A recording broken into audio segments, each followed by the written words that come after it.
So please forgive me if I sound groggy. I wasn't out partying last night with the FallCon kids. I'm just nursing a little bit of a sore throat or losing my voice as I typically do. But yeah, basically, Adam Bongard. Some of you guys probably know me, obviously, Dale. As owner operator of Atomic Lunchbox Comics and Pressing. Alex Trembley here. I thought he would be a good resource to have as part of this panel, as from his experience working with CBCS as a grading witness, and also a fellow collector. So I know sometimes if you've read online, if you're on any forums, the people that, a lot of CGC fanboys, and if we're going to be talking about grading and all the questions, I thought it was pretty good to have somebody who knows the CBCS process and that company to kind of have, so it doesn't seem like I'm, hoorah CGC and everything involved there. So basically, just start off through my, not only as a collector, from hanging out at shops, in my pressing business, I get a lot of the same questions posed to me. Is my book worth having graded? What grade do you think my book is? What is it worth? How do I figure out what it's worth? Should I have it pressed? Should I have it cleaned? And then also, I think back to the mistakes I made when I first started out grading books that I shouldn't have, going all in. I got back into comics back in 2016 after a 20-year hiatus, and when I found out about CGC grading stuff, I got real excited. I sent probably 25 books in, probably cost me $500, $600, $700, and the grades I got were terrible. I did not know what I was doing. Books that I bought, and I'm sure some of you guys can relate, where I purchased them on eBay or purchased them from another collector, and I submitted them in the exact same bag and board that I received them in. So not only do I not know how to grade, do I not know what to look for, but I didn't even take the book out of the bag to really give it a once-over, and only for it to come back with a half-inch, 1-inch tear on the back cover that, I didn't see, that I could have caught, So, not understanding how to assess book conditions, getting caught up in the spec game, that's probably more of a younger guy thing. It seemed like pre-COVID, every online retailer had about 37 store variants coming out every single week with some artist, and 6 different variants of the exact same cover art. And like I said, this isn't about what you people do or what my customers do. I did stuff too. Got real excited, FOMO, and bought a bunch of stuff that I shouldn't have, that lost its value almost immediately. Paid to have it graded, and now I've got a book that's really pretty 9/8 that I probably got $100, $150 were wrapped up in, that I'm gonna have to beg, borrow, and steal to get somebody to take off my hands for $35. So I guess I want to keep this free flowing, not only for my own self, but what are some questions that you guys have when it comes to grading? Talk about married wraps. Okay. What specifically? What about it? Married wraps. Yeah. I know it, but sure. So what are married wraps? Yeah, a married wrap is, you got a book that cover was ripped off. Maybe it was done on purpose by a shop that, I think back in the day, maybe somebody here, one of the older collectors can explain. I believe you could send them back for credit, or you tear half the cover off. Yep, tear half the cover. Or just, looking back at my own shoebox worth of comics from when I was a kid, I don't know what I was doing when I was reading these books, but they are just destroyed and covers torn off. So some of that stuff, I'm sure, is just being kids. So what people do is they find a wrap that's loose, and they merge it together as cleanly and as possible, and then they submit it to CGCS, hoping to sneak one past the goalie. Even more common are the innermost wraps, the ones closest to the staple, because you can pull the staple back, pull the middle pages out, and put them back in. And they catch it, I would say, most of the time on grading. You'll see like 5th and 6th wrap, either married or 5th and 6th wrap missing and replaced. In CGC, it will get you a restored label. It gets you a purple label. or the maximum grade is a 0.5. So not worth it, right? Not worth it to pop a cover from one book or to bring an innermost wrap over. But yeah, it is not uncommon. And it kind of stands to the point that like buying books online, I try and buy it locally as much as I can. I have weird taste in comics sometimes. I'm a stickler about pictures of all the way to the staple if you can, and then front and back cover. And especially if you're talking over a couple $100, I will not purchase unless I can request those pictures and get them sent over. Okay, I'm gonna grab this other question back here. Oh, yeah. This may be a naive question, but how and why did the slabbing come into being? I mean, the concept, you're just supposed to keep the thing sealed up forever as an investment without ever taking it out and looking at it, enjoying it, whether rereading it or just to leaf through it or... So it sounds like the question is, Why? like, why even slab a book, and then and when did it even come about? If you have any of the history on that. So my understanding as far as slabbing a collectible, I think really kind of dates back to the 80s with coins. You had, I believe it's Golden, NGC, that's right. So the precursor to CGC, NGC, started slabbing coins, grading them. And I think at that time, it was an impartial third party who's going to assess the grade rather than it between buyer and seller. I think that looks like a 7. Seller says it's an 8.5. We're at a stalemate. And then also too, I think it was a way to try to curb the amount of not replica. That's not the word I'm looking for. Inauthentic counterfeit to try and again a third party to say who has a database of millions to go back and say this, in our opinion, is a counterfeit coin based on our experience. And CGC started grading comics, I want to say in the late 90s, 98, 99. And trading cards, it just seems like it's a thing for collectibles, and I get it. It's a book.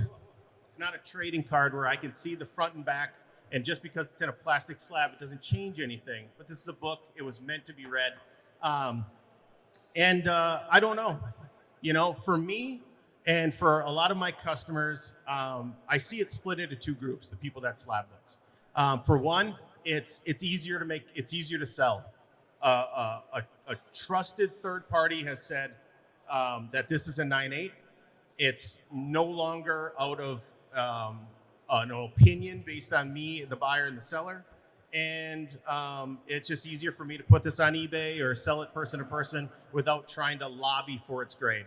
The other half, actually there's 3 parts. I apologize. The second group are people that it's a very valuable book. It's Amazing Fantasy 15. It's a TMNT #1 first print. These are books whose value exceeds the readability.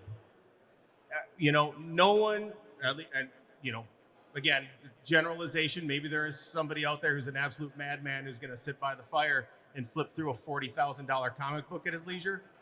You are operating with a bigger bankroll than I do, or you're much more of a risk taker than me. So there are some people out there who just, by putting it in here, I don't have to worry about how it's handled. It's encased.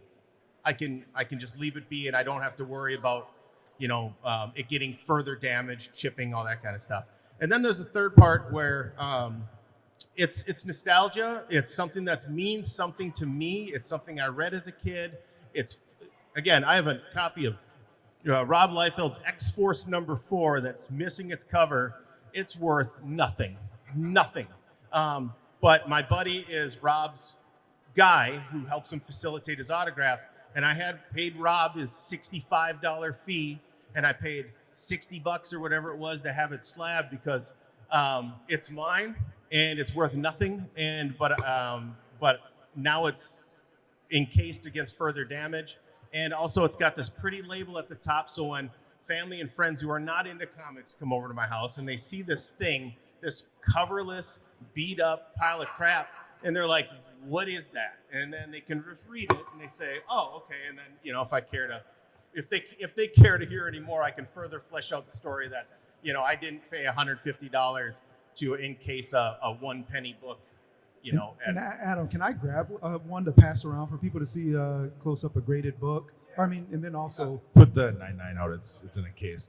So I'll say, to your point, I think we've probably gone a little bit over the edge with what is and isn't encapsulated. I think the market is saturated almost to a point where we have to step back.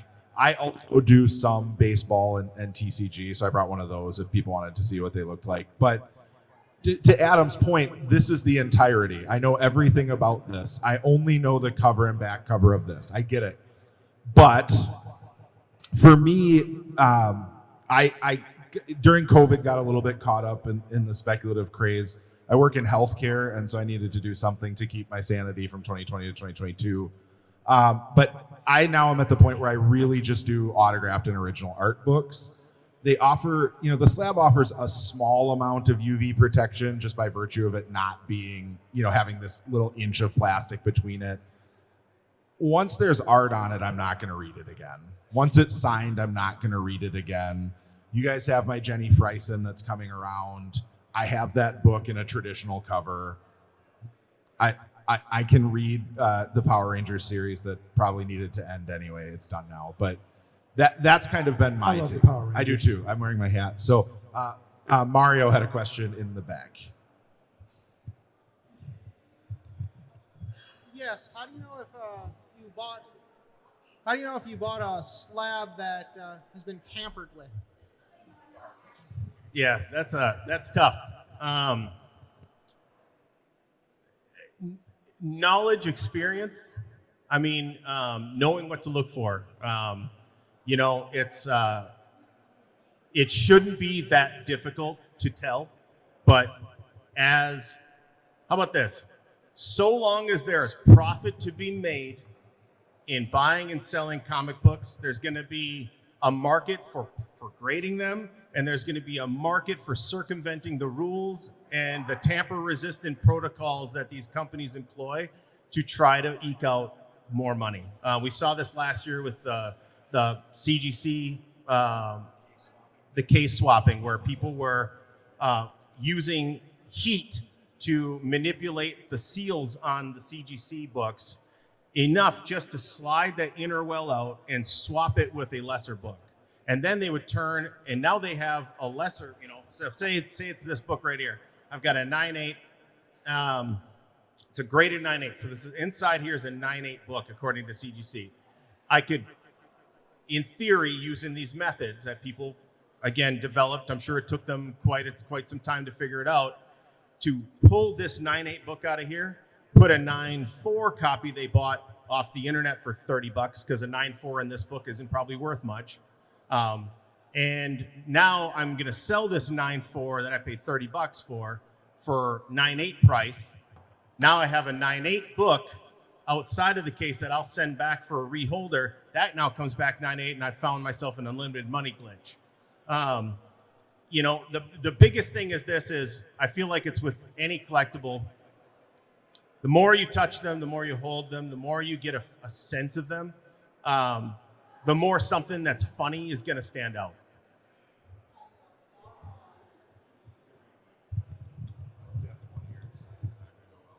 I bought a graded Power Girl issue 1 off eBay, and the pictures it looked fine. Can't really tell, but when I actually got it, I noticed in the very top left corner that there's a slight bend, and it says 9.8. That looks more like it should be a 9.4 or 6. Grader could have been having a good day, right? He might have just had a really great dinner the night before. That's one challenge with grading, is that it is extremely subjective. Adam will talk more about it in a second. The other thing I wanted to mention about buying graded comics, if you're not buying them locally, which you should always start locally if you can, right? Like, we should support our local comic shops. There are 2 places that offer unlimited seller protections, and one of them is eBay. So if you have any questions, eBay always errs on the side of the buyer. As somebody that sells on eBay, sometimes probably to the disadvantage of a seller. The other one is Shortbox, which I'll talk about. If you have any questions, they'll take the book back, no problem. And both eBay and Shortbox now have a price line. I don't know what it is off the top of my head, where if the book is worth more than a certain number of dollars, it goes to them first to be authenticated before they sell it to you. Shortbox, it's $500. I think eBay is about the same amount. So you want to talk about grading? So, and to touch on real quick what he was saying about these programs these companies have about authenticating, it goes beyond just saying this is an authentic book. It also goes back, part of their authentication is to say that the description that the seller gave, which includes the photos, matches what actually the person is receiving. For example, I bought a pair of sneakers, which sneakers are collectible. I don't know if any of you guys are into that game. And the pair I bought, I knew they weren't coming in the original box. I knew, I could just tell by the photos they'd been worn once, but it was a good price. I didn't care about that. And I also was very confident that these aren't being replicated in a factory in China. They're kind of an oddball. But the seller on eBay listed them as new. So when they went to the authenticator, yes, they're an authentic, non-counterfeit shoe, but they're not new because you could tell they'd been worn at least once because there was a little crease on the toe, if you can think of how your sneakers kind of crease at the front, and they didn't have the original box. So much to my dismay, they rejected it, said that the seller could not they could not authenticate it, and sent it back to the seller. And again, a way to counter any funny business, they did not allow me and the seller to have any sort of conversation with each other with the authentic. This doesn't match, it's going back. And so they go a little bit above me on that. And what I was going to say to your point about the dent in your book. So, Alex's comment on it is definitely one that you hear a lot, and sometimes it's a joke, but sometimes it feels definitely like it's that. You're like, man, graders were having a bad day there because I don't know where they got a 9.6 on this because this thing is perfect, or you get a 9.8 and you're looking at it going, in what world is this a 9.8? I don't see this. The other thing is that damage and shipping is a thing. I bought a book off eBay some years ago, and it looked like possibly the box had been dropped on its edge, which caused the book to rattle in the interwell. And it was a Captain Marvel #1 Adam Hughes variant. It was a big book back in like 2017, 2018. And the bottom edge of the book got banged up. And luckily, I reached out to CGC on it and said, this is what's going on. This is before eBay's selling protections were what they are now. And they refunded me the book. I sent them the book, and they gave me a full refund for the value of the book, which was at that time about $350. So damage in the inner well, just because it's in this plastic case, does not make it impervious to damage. It definitely helps. When my little comic stand behind me at my booth, things slipped back and dropped 3 slabs on the ground from about 6 feet up on concrete. My heart skipped a beat, but all of them were good. Partially that's probably luck than anything. So, We got a question up front here. I just wanted to also kind of belay your concern a little bit. I just pulled up the Overstreet grading guide, and if the cover is white and there's a small bend that does not appear more noticeable unless you really manipulate the book, they will give it a 9.8. So as long as it doesn't break color, a small finger bend is acceptable in a 9.8. So go ahead with your question. So yeah, I always like to pick the brains of artists. So what got you into comic books? What was like your role model, and like, do you remember the first comic book you collected?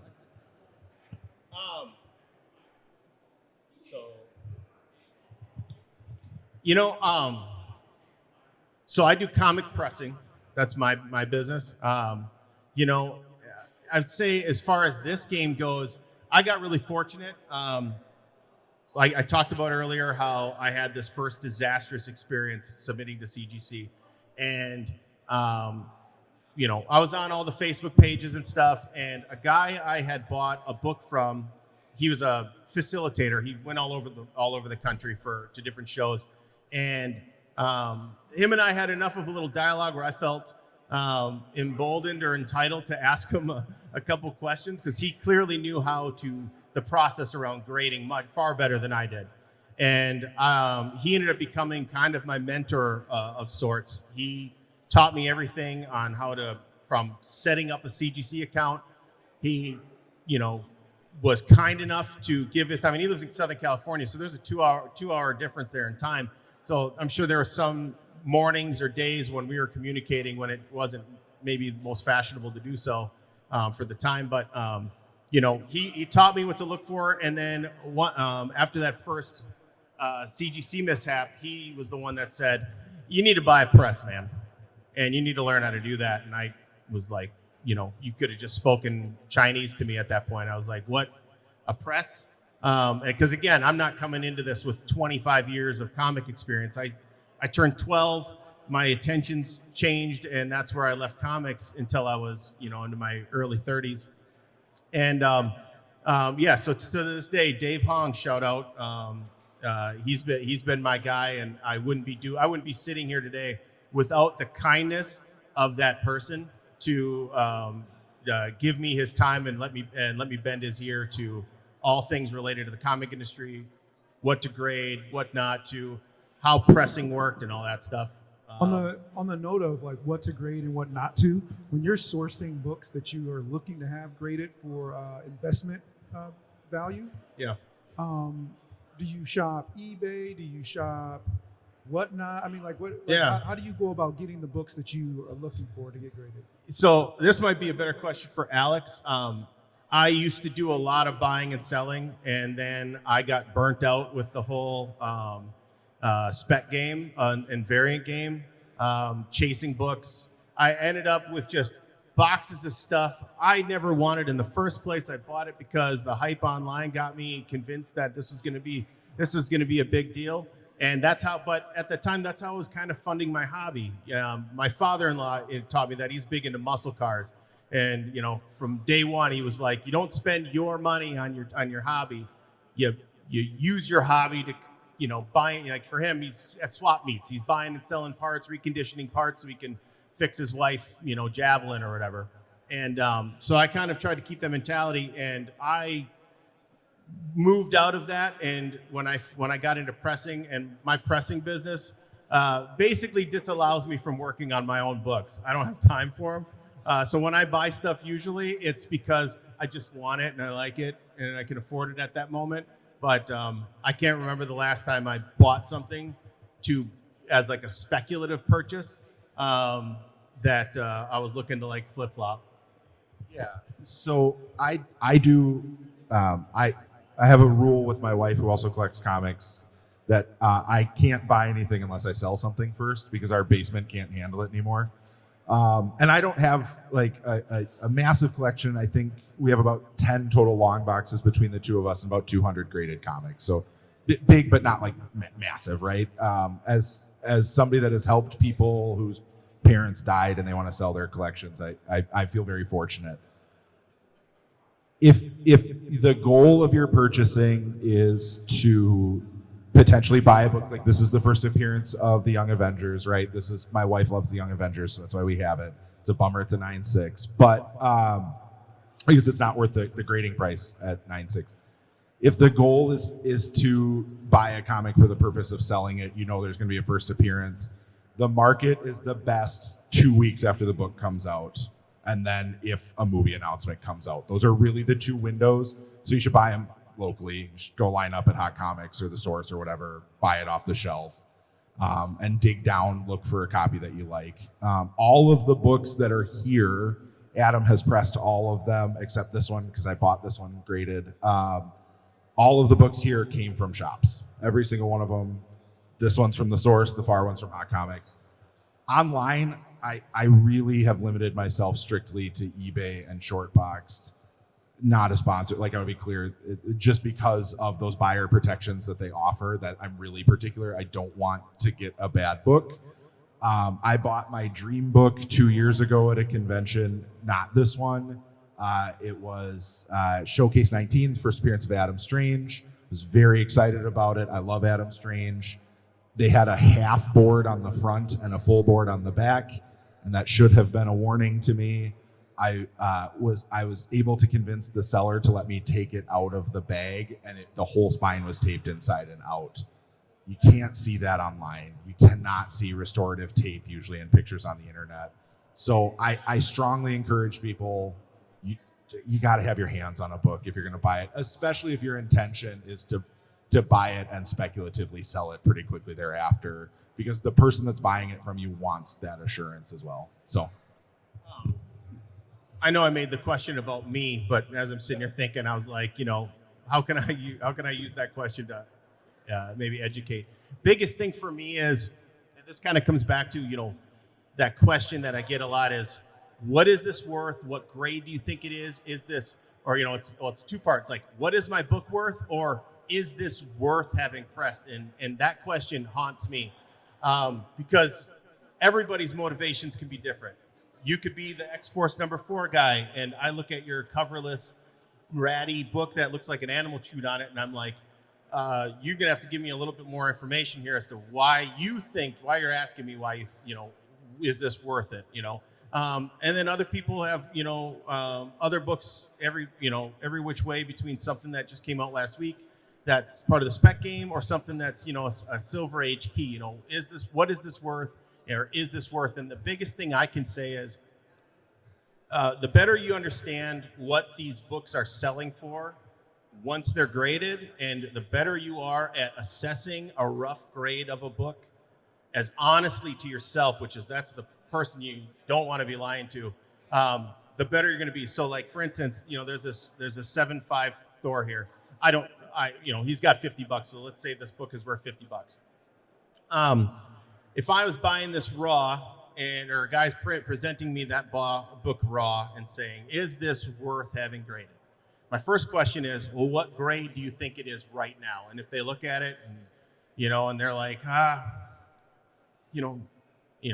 an 8, maybe a 7, and I'm like, okay, well, what is a 7? What is the recent comps on a 7.0 CGC sale? Because let's ignore the 8 that you threw out there, because I do the exact same thing. That's a pie in the sky, most hopeful assessment of what you want it to be. But let's just say it's a 7. Shoot, let's go even 6.5 just to be safe. What does a 6.5 sell? And they look it up and they go, 6.5 sells for $35. Okay. How much does it cost to grade that? $50. How much are you going to pay me to press it? Because if it's truly worth having graded, this is the one little plug I'm going to put for me. It's worth having pressed.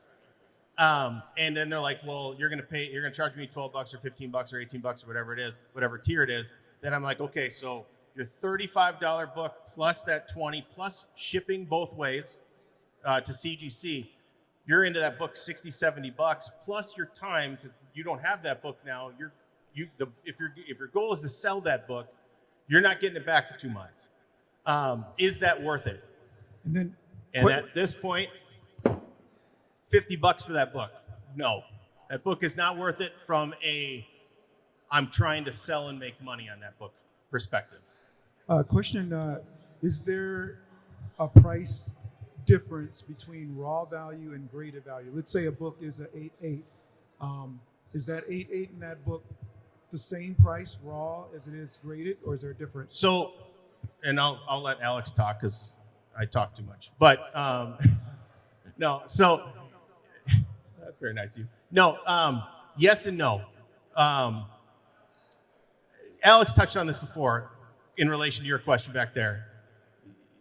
The amount of people rushing to a comic shop on Wednesday to flip through every modern book that just came out on the rack to pick out those 9.8 possibles, and they've got those things in the mail to CGC that afternoon because they're hoping to flip these 9.8s.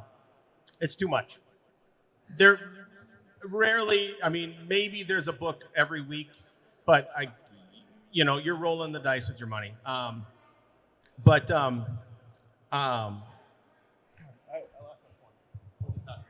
The price point. Is there a price comparison. difference? So if we're talking like a Silver Age book, a nice Silver Age book, or a key issue, first appearance, something like that. Yeah, there's going to be, because selling it raw, it's subjective. It's my argument against yours. I think that this is near mint plus. You say it's near mint minus. And around we go. I send it to a third party, whether that's CGC, CBCS. They're now saying it's a 9.8. If we both trust CGC's opinion on the matter, that's going to raise the value. Now the exception is for, say, like, let's use Jim Lee X-Men #1. Okay, you find those in the dollar bin all day long, right? Some of them, maybe if they're really nice shape, a dealer might be able to get $5 for, whatever. A 9.8 in that is about $50. That's a $50 book as a 9.8. As a 9.6, that's a $20 book. As a 9.0, good luck getting anybody to buy that from you. I mean, you might be able to sucker somebody into buying it who just wants a slab in their collection. But a book like that, you might make more money cracking it out of the slab and selling it raw than you would actually trying to sell that 9.0 to somebody. So it really makes a difference on what the book is, who the audience is. Right. Right. Yeah. Got it. There's a question in the back, passenger side rear there. Yep. Yeah, another. I've never had anything submitted yet to be graded and priced. Is it a standard price? Obviously, if you have an Action Comics #1, you probably want armed guards. Roll it in an armored truck on the transport. But Action #1 versus, say, like a Buffy the Vampire Slayer #14, is it a standard price, or is it based on the item too, on what they charge on the grading process? Yeah, so there's two criteria. Most modern books are about $25 between the two companies. I think it's 23 off the top of my head. And then they base it off your declared value. If it's a Silver Age book, if it's just something sentimental value, Silver Age books are about 35, and they do up to 2% of the fair market value. So for an Action Comics, they don't determine the price for grading cost until after they grade it, because a 3.0 and a 3.5 are very different. But it is 2% FMV plus a base fee. We got another question over here. I'll come with Mike. But yeah, silly question. It's age and your value. Declared value, yeah. So there's probably 4, 5, 6 different pricing tiers. Yeah. Okay, so a follow up on that then. So if you sent in Action Comics #1, could be $1 million, 7 figures. Right. How do you even pay for it in advance? They have possession as rules that say you wouldn't get it back till you paid. But like, is there an extra little thing you got to sign when you over a certain threshold? Or you just, I owe you, you have to send a deposit and then you may get refunded if you were overestimating the value or underestimating? Is that how it works? Yeah. Yeah. So I can speak on how CGC does this. So when I'm on CGC's website, I'm filling out their form. I'm telling them what books I'm sending in. I'm picking the tier the pricing tier that it belongs in, and I'm saying what value I'm putting on that book. When they get, I send in the books. I'm not charged yet. Just because I filled out the invoice, gave my credit card information, I have an invoice that tells me my estimated cost. Books go to them. After they're done, when they are finished grading my books and they hit they enter in their shipping, like they've now entered it into the shipping part of the system, my credit card gets hit for that invoice. Now, if for say I put a Hulk 181 that I cracked out of a 9.0 slab and I had it pressed and I'm resubmitting it, and I declared the value of that as $500, which not only reduces the value that I gave it, drops it to a certain tier, but also the age of it as it is a certain tier. They're going to come back and say, no. This is coming back to a 9.4. Fair market value on this is $4,000. We've bumped it, and they'll send you an email too saying, hey, this book on your submission was in the wrong category. We've adjusted it. Please advise, kind of a thing. Up, have another question up here. So I think we can all agree that CGC is the gold standard above CBCS or any other grading. Is it still leaps and bounds over CBCS, or is there pros and cons? Yeah, I made a list. So I would say of my. Don't worry, after the CBCS fanboy gets his word I wouldn't say fanboy. I would say gold chip books is where you see or blue chip books is where you see the biggest difference, and the difference is about 8% for sale. In terms of your everyday $100 to $150, $200 book, there really market-wise is not much of a difference anymore. I would say personally, I have not experienced the CBCS dip in my sales generally. I also do not financially live in a place where I'm selling many blue chip books, right? One day I'll find that Action Comics one at a farmer's market or whatever, but so will all of us. So here's what has been happening lately. There have been like micro controversies at each grader lately. There was the fact that the inner wells at CGC have like this slight bow to them was last week. A couple months ago, there was a question about whether CBCS graders were grading from at home. They lost a couple of books. That stuff invariably happens. Now, can you hold up that 9.9 on the end? Thank you. Now that they're in their new cases and they're in their new labels, that difference is even less. I'm finding that difference is less. Here, I have books with both. I do send stuff to CGC. There's a Transformers right there. That's mine that went to CGC. The biggest thing for me is I think the competition is good for the market. CBCS previously was the only place where you could pre-screen one book. CGC now has followed suit. They had free graders notes forever. CGC has now followed suit. CGC bought JSA authentication. CBCS is owned by Beckett. If I'm sending in a book to have the signature authenticated, I do exclusively go through Beckett CBCS because personally it's just a reputation thing. Beckett has been around for a really long time and they authenticate a lot of signatures. And if they don't agree, they will not authenticate it, which I appreciate. The other thing that has kept me mostly with Beckett CBCS is twofold. One, they have an art-only label. I really heavily collect original art. So, hey, there are very few books that you give to, this is from Jay Lee, there are very few books that you give to Jay Lee that don't come back looking like garbage on the back cover because it was covered in graphite or whatever. I don't care about the grade. I just don't want this to get wet. I have a 2-year-old. Put it, encapsulate it so it doesn't get wet. They have an art-only option. They also have an encapsulate-only option, so we won't give you a grade, but we'll put it in plastic for you to keep it forever. And so just to point out, the art-only, I believe that's like sketch cover. Yep, sketch cover. Yeah, yep. so original art that you're sending in to have it graded, which is a really nice option. Yeah, so those I think are the big pros. The con being that there's this approximately 8% price dip. They've done some things I think that make market competition really good, which I like. I do like the new labels a lot. Please feel free to come take a look. Some of the other advantage that I want to talk about, and this is what Adam kind of brought me to, for a very long time, CBCS has had a program called the Authorized Witness Program. I don't know if Jesse Olson is here. He runs the CBCS boards and he lives in the Twin Cities. The Authorized Witness Program is they'll background check you.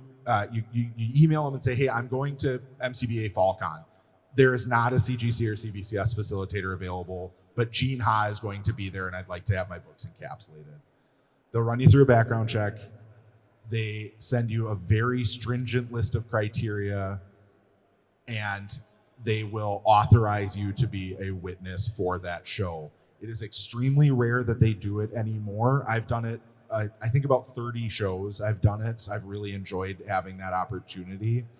You have to send them receipts. There's a very specific list of people that you cannot get signed as an authorized witness. The most notable names are Jimmy and Amanda, Jim Connor and Amanda, Jim Palmiotti and Amanda Connor, J. Scott Campbell and Jay Lee are the three off the top of my head. You have to submit the books within 5 days, and they reserve the right to send them to Beckett if they believe that there's fraudulent activity. If there is fraudulent activity, your account is deactivated and the books are returned to you. You cannot ever do it again. So there were questions for a long time, like some dude in a Janesville Jets t-shirt can get his own books witnessed. That program is extremely stringent. And so that has been something. We go to a lot of small shows. We go here. We go to Des Moines for Des Moines Con. Somebody's not going to set up shop to do grading, but there are artists that are worth meeting there. I had made it a life's goal to get all of the original Power Rangers to sign a comic book. I have achieved that goal, and I only was able to do it through the AW program. Those are the advantages. I do think some of the disadvantages beyond price, I have a quick list here. This was the question I was really excited to answer.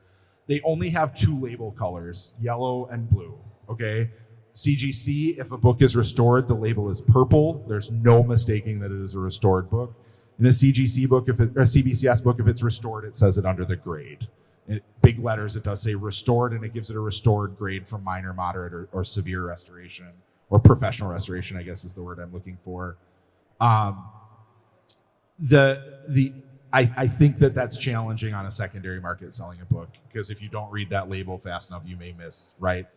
They also did red signatures. This was the signature authenticated by Beckett versus somebody witnessed it and was immediately turned into CBCS.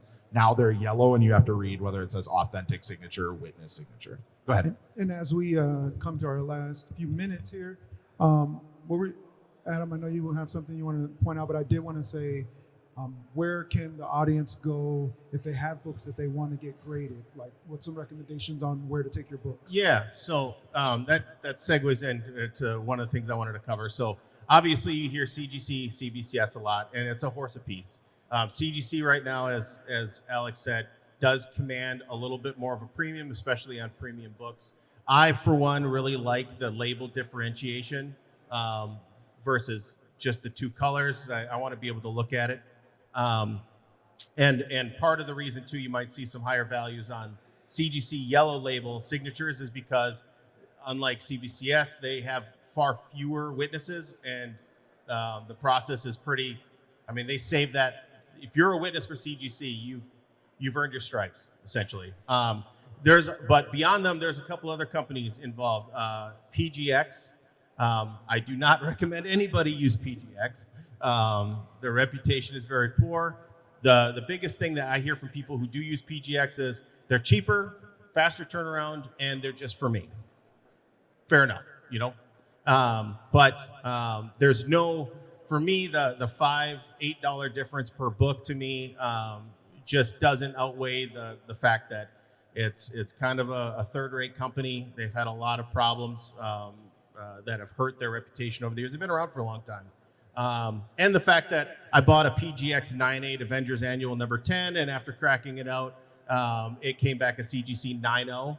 So I'm a little hurt by that. And then I know PSA has just announced that they're going to start grading books. PSA, obviously, an absolute monster in the trading card game. Really, when it comes down to who should I use, honestly, as lame as it sounds, one of the big things is whose labels do you like? Okay, there's a presentation factor in there. Some people, I like the CGC label, but there's no lying that CBCS has done a lot of really nice stuff with their slabs. And if you don't have anything already slabbed, you might not feel any sort of particular opinion either way. I also like CGC for the label options, but if it's a cost conversation, if it's a reputation conversation, if it's a turnaround conversation, it's pretty much the same. Okay. Like, you don't have to feel any sort of anxiety at all about choosing one or the other. And before we conclude, can we take one more question Absolutely. up here? What are the tools you use to look up the value of raw and graded? There's 2. There's Go Collect. Go Collect's $4.99 a month. Generally speaking, I'll sign up for a month, get all my books through, and then deactivate my account. And then the other one is Shortboxed. And so they have an agreement with eBay and with their own sales platform to list all of the prices, and they give you the 80th and 120th percentile for range on every book. So those are the 2 that I use. I